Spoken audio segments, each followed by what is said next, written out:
Hello and welcome back to HardReset.info. In this video, I will show you how to fix your phone heating while charging on POCO F7. Let's begin.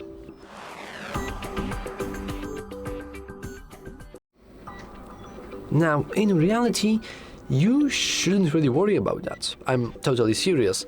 Your phone's heating up while charging is a completely normal thing to happen, and you really shouldn't worry about that.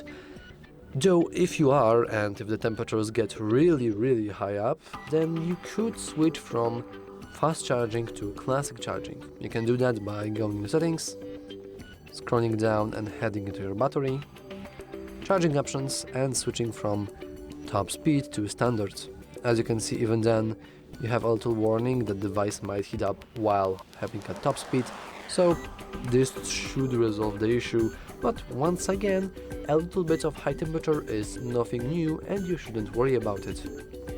Anyway, that's all for this video. If you found it useful, remember to like and subscribe. Thanks for watching.